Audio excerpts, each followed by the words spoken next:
Hey, welcome back, everybody, to another episode of the Nonprofit Show. Super excited today for many reasons, but two main reasons. We have Ann Fellman back, Chief Marketing Officer of Bloomerang. So excited to get her perspective and thought leadership today. And we're going to be talking about generosity, and especially in these changing times, and what might the future of giving look like. And so Ann's going to reveal a lot of data and information that she has access to and sharing it with us in the Nonprofit Show. Welcome back, Ann. Thank you. I'm really excited to be here. I'm just thrilled. You know, the reason why I think I'm so excited is because I think, Ann, I have fatigue, like many Americans, with all this negativity, right? And thinking that, you know, Americans aren't generous and they're not giving, and all of this really heartbreaking information. I'll call it out, right? And so I'm really excited to hear from you and get your perspective on what we're doing. You know, we get perspective every day from our amazing partners, and they include Bloomerang, American Nonprofit Academy, Staffing Boutique, JMT Consulting, Interim Executives Academy, Your Part-Time Controller, and Fundraisers Friday.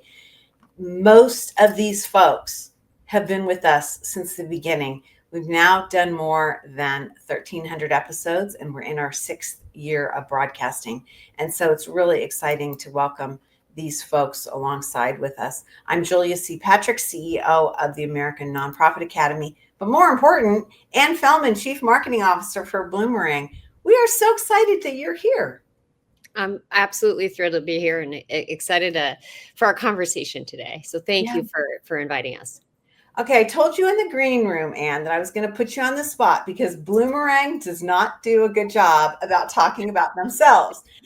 They're amazing, amazing thought leaders. And I feel like that is one of the pieces that makes me love your company, is that you are incredibly generous with your thought leadership and your training for everybody. You don't have to be a client of Bloomerang to get access to all of your thought leadership. But let's back the bus up and talk to us, Ann, if you will, about what Bloomerang is and what it is you do. Yeah. Well, let me tell you what we're really good at. We're really good at helping nonprofits raise more. So at the end of the day, we've brought together the best in donor management, in online fundraising, full suite of fundraising tools, and volunteer management into one Bloomerang giving platform. And so this really helps nonprofits raise the most dollars, time from volunteers, and support, and really strengthen those relationships with their donor and supporter community. Because at the end of the day, when a bottom line is a better world, there really is no goal too lofty. So we talk about the giving platform really as the opportunity for nonprofits to outperform and tap into that generosity that's out there. I love it. So really, I mean, would you just define yourself as a tech company within the nonprofit sector? Because it seems to me like over the past years, you've really been amazing at extending the amounts, or not the platforms and the things that you do as add-ons. You know, it seems like you're growing your base and listening to what customers need, and then pulling in these other items, whether it be you purchasing other companies or you're launching, you know, other things within your product suite. Yeah, well, tech is certainly a foundational component to helping nonprofit organizations raise more. And we're continually pushing that boundary in terms of looking at the holistic donor or super supporter relationship and say, what can we do using technology to make that easy for a fundraiser or development person to raise more, right? Because at the end of the day, the organization needs to be furthering and driving their mission. Well, we can help them meet those goals and fuel that mission. So that's like our primary goal, is to make sure we're a great partner. But we also have amazing people. And so all of our consultants and our implementation teams, our support, world-class support. So it's not just, it's amazing technology, but then the people that surround that to support a nonprofit professional through their journey of raising more. We see amazing outcomes when we partner with them, they're using and making the most of the technology components, but also leaning in from time to time on our team to help them design those Raise More programs. Mhm. That's another piece of success. And the third piece, Julia, is actually something we were talking about earlier before we started, which is the content and resources. So we want to make great technology and make it really easy, because you know what? We don't have time to figure this out. We need to be out there pushing our mission and Yeah. doing more for whatever our cause may be. And so we also want to make great content and resources. So that's why we are always excited to chat with you and share the word on what does it take to become a stronger nonprofit and ultimately raise more. So creating all the content resources, our blog, research reports that we publish, and then participating in that broader community also with industry research and insights. Yeah, you do truly a phenomenal job. I mean, like amazing. I always feel like you and your team, you're always on the leading edge of the newest information, the things that are going on outside of your technology, and the things that you do directly to serve clients. Again, and you'll hear me say this throughout this episode today of the Nonprofit Show, thought leadership. And so let's get into it, because one of the things that we talked about from the very beginning is this sense of generosity is declining. And so talk to us, Ann, about what you're seeing and what is the reality. Great question. I think it's the perennial challenge that as fundraisers are facing in nonprofits continually fixate and talk about. And so I first want to call out that, yes, we are in uncertain times, federal funding freezes, there's fears of further government grant pullbacks. There's tremendous pressure, right? And those changes are real, and every organization is going to be feeling something a little bit different. So I know that some of these changes can be really unsettling. And that's a lot of the conversations I've had, is there's a lot of folks that are just unsettled. But what I really encourage everybody to think about is, even amidst these challenges and changes, there's a piece that is perennial consistency, which is individual Americans are ready and willing to support, and they are generous, and they do give, and they give especially in times of crisis and uncertainty. So, there's a real opportunity here to tap into the generosity of donors. I love that you said that. And I haven't heard a lot of people say this specifically, but in times of great social duress or crisis, Americans do step up. And it's not just necessarily in their community. I'm thinking about this horrific flood in Texas, over 100 lives lost in a very short period of time. There's just got to be a groundswell of support from across the country. And I think you're right. This does happen.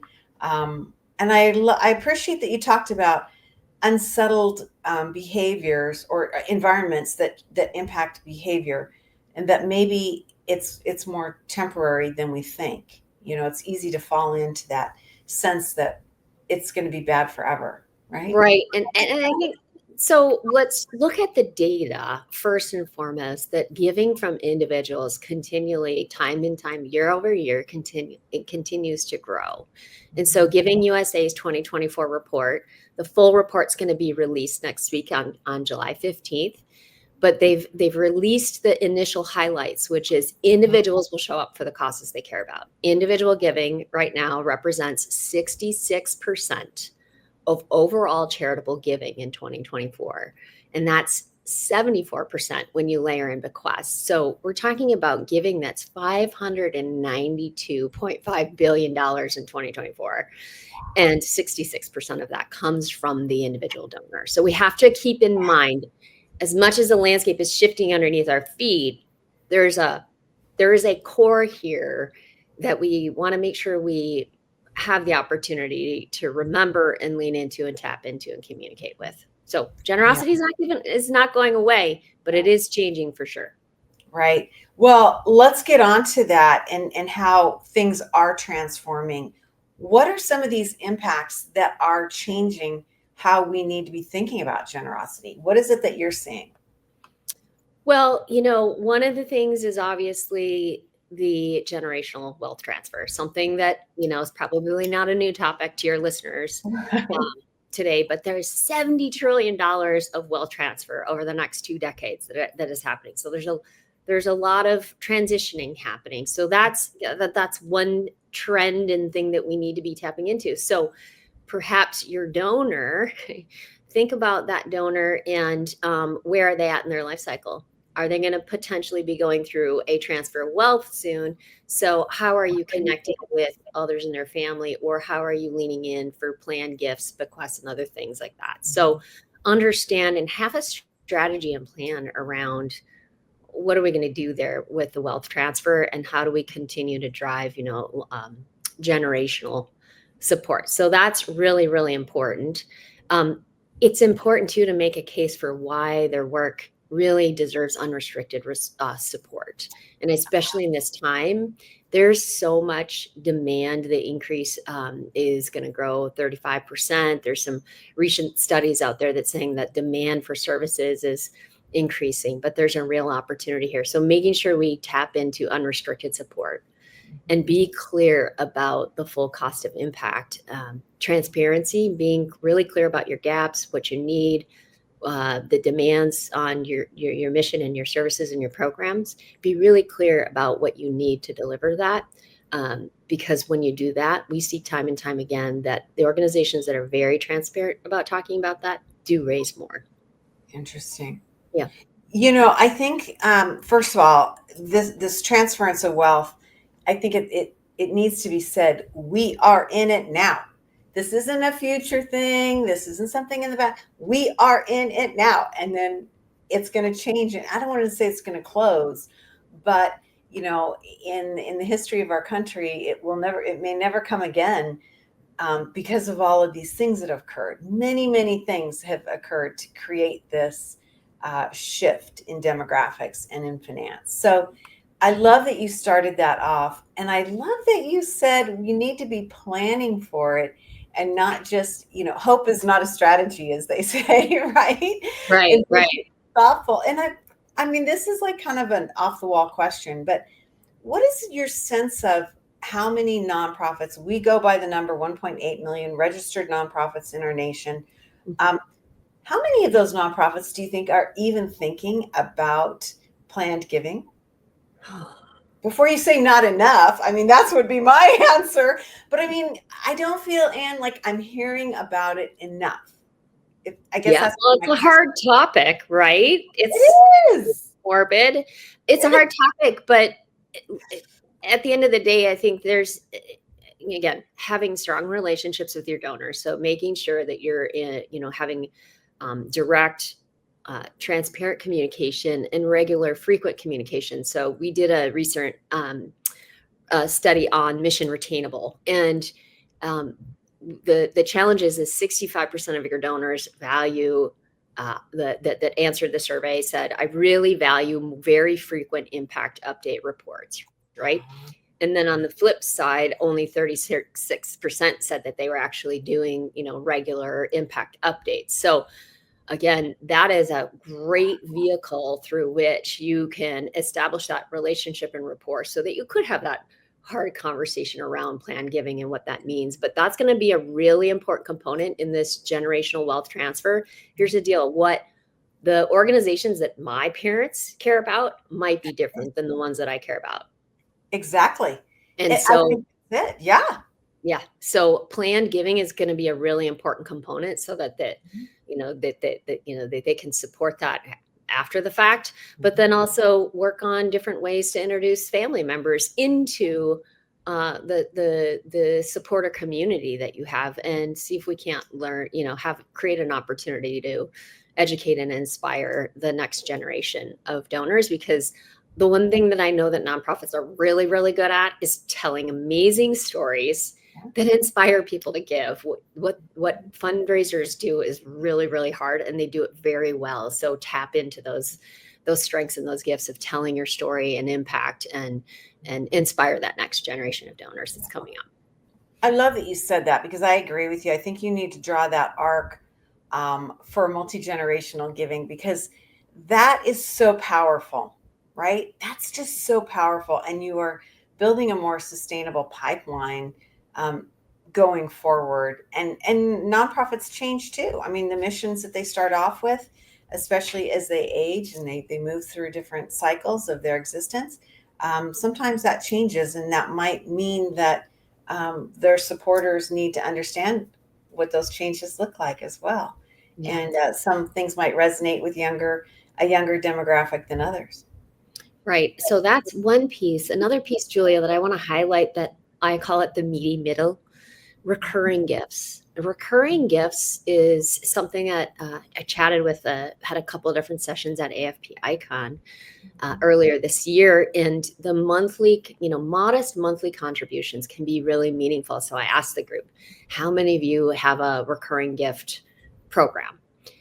Maybe not quite a quarter of the room raised their hand. And then we said, okay, so there is a real opportunity of, taking a step back. So one is this generational wealth transfer, but then here also a recurring gift strategy is a really important component because it creates meaningful, predictable revenue, right? And so what would you rather have? A once a year $100 gift, or $10 a month?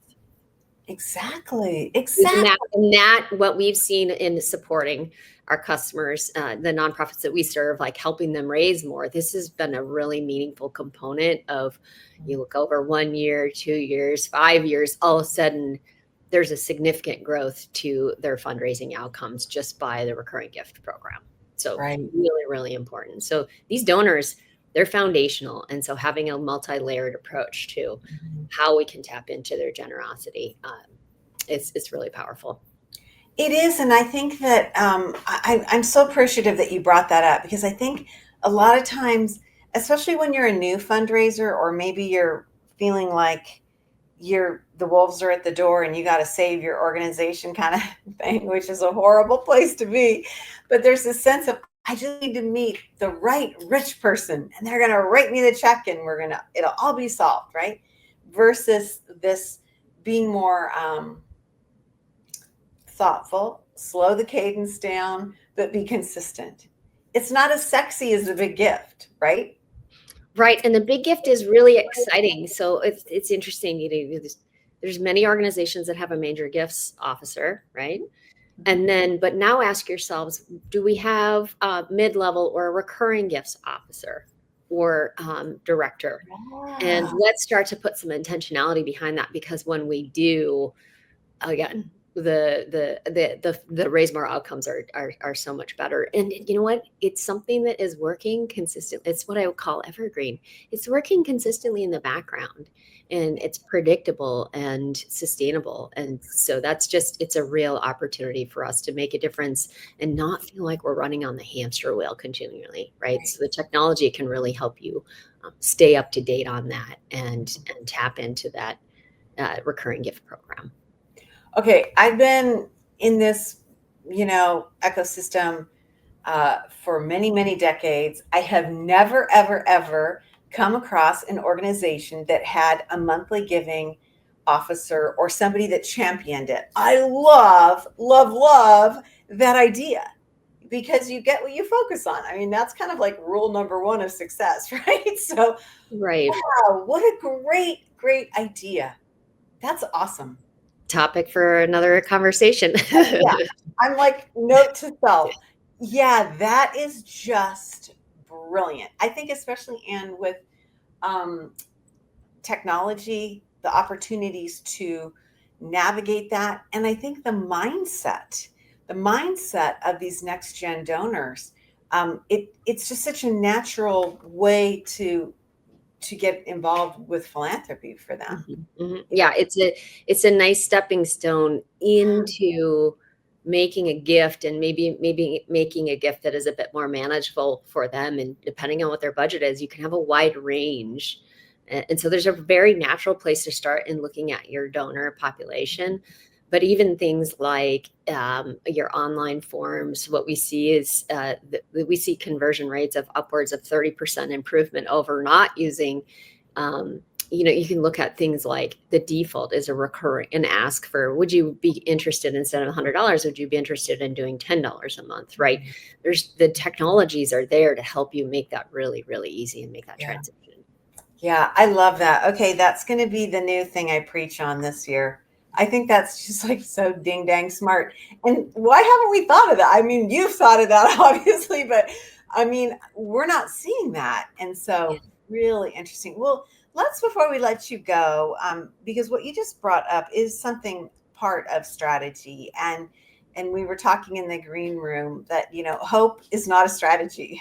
I mean, I think sometimes we default to that. We hope this is going to work, but talk about understanding how we should be understanding strategy and scale. Well, okay, kind of two concepts that I want to introduce to you. So one, this whole idea, it's really about, there's a short-term game and there's a long-term game. So when we think about our strategy and our the fundraising outcomes that we want to see, and acknowledging, hey, our landscape is probably shifting under our feet of where our funds are going to come from. So think about that short-term and long-term, meaning, okay, run through a scenario of what happened if 10%. So if you're impacted by government grants or other things, what would happen if we lost that, right? Because I've talked to some organizations, and you talk about diversifying funding, and that can be offensive. If you just say, oh, well, you need to diversify. Well, that's not very thoughtful, because you know what? Some organizations have so much of their the funds that they rely on tied into a grant. So we have to kind of parse through this in short term, long term.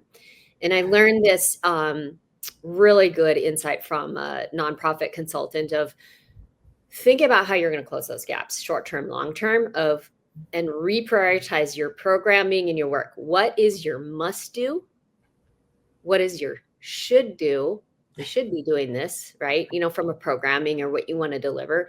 And then what would be nice to do? Or like, yeah, if we had everything, like, okay. Right. And so being able to prioritize your programming and then mapping your fundraising for long-term and short-term to that, to start to offset some of those gaps that you might be experiencing. That's going to be a really important kind of set up that scenario planning to ask yourself, walking through, like, what happened if some funds went away? Because unfortunately, there are some organizations out there that maybe have a month of funds in the bank to keep going. And so this is you got to create the time and space to do that short-term, long-term planning of how do we start to shift where our revenue stream come from, and a few years out, where do we want to be? And again, so must do, should do, nice to do is a really good way to think about your priorities. Yeah. And Ann, I feel like in some ways we should have maybe even talked about this at the very beginning, because when you use this lens that you've given us, it changes how you look at these different opportunities.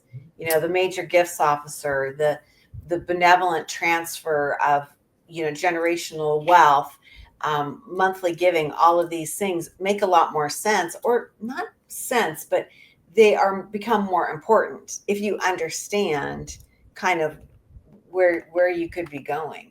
Right. And it could be paralyzed, like hearing the news, it can be paralyzing for many. It's like, I don't even know where to start. And I think this is a really good framing of where to start, like from our programming and our mission. What is our must do? No matter what, we've got to deliver these services, and then talk about, and then if we, are doing all right, then what we should do and want to be adding, and then, and or the nice to do. So it's a great framing. And then thinking about then, okay, what are the shifts that are happening in the funding, or where our fund, what are our fundraising sources, what that shift is going to look like. And so those are really just a good framing to kind of walk your team through that, or walk with your board or whoever it might be, to say, we got to put a different strategic plan in place here. Yeah, I like what you just said too, because it takes it away from being so charismatic. Like depending on one person, one wealthy donor, one development officer, one board member, one CEO. It kind of makes it much more of a team effort. And it, to me, what you just said, Ann, it removes the work from that individual group. It makes it much more, no matter who's on the bus, this is where the bus has to go, right? Type Yeah. of a thing. And so I appreciate you saying that. And part and parcel to that, and we don't have that much time, but I want to talk to you about building trust and this issue of trust. Oh, I was talking with a guest yesterday, and we were saying, remember when trust philanthropy was like a big buzz, and now we're not hearing about it as much, and then we kind of feel like there's a lack of trust with some of our donors and our organizations. It's symptomatic of change in a fear-based environment. I think that's easy to understand. How do you see trust playing out? Well, there's certainly no shortage in the news cycle of I live in Minnesota, and there's been some pretty negative press and some organizations that have been in the spotlight that would really undermine just kind of overall trust of nonprofits. So we've got to get out from underneath that and really focus on the trust components that we see that help you raise more. So one, back to those impact reports. Okay. Talk about, how your money is being used, how the donations, have those conversations with donors and do that more frequently, because they give they want to give a gift. They want to make sure that, hey, is this nonprofit running in, an effective manner? Like, can I trust that they're going to make good use of the funds that we're going to give them? And so making sure you do regular and frequent impact update reports. Another component of transparency, and I think this is really important. So we saw in times of crisis, making the ask, right, of saying, hey, we need your support. So in the COVID crisis in 2020, those that leaned in and made the ask were raising more. Those that leaned back or pulled back and said, hey, we don't really have much to say, and maybe donors are not willing to give, they saw a 20% decrease versus raising 30% more year over year. So now let's leapfrog to this year. So there are some organizations in the public media space, and what we're seeing is that those that made so back to trust and transparency, those that made the ask and then highlighted the gap. This is the funding gap. If these grants go away, this is our gap. We need you, the individual donor, to step in. Versus those organizations that took more of I'll call it a positive slant or we'll figure it out, it'll be okay type of thing. Those that highlighted very clearly the gap, the funding gap that they have, they're having outstanding fundraising years. Interesting. So, it's kind of like opposite. You kind of want to be like, well, I don't want to be too alarmist. And, but I think being really clear about this is our gap. Mm-hmm. This is where we need your support. Here's what, and then also important about that trust component. Here's what we're already doing in our organization and how we're structuring and how we're working to address that gap.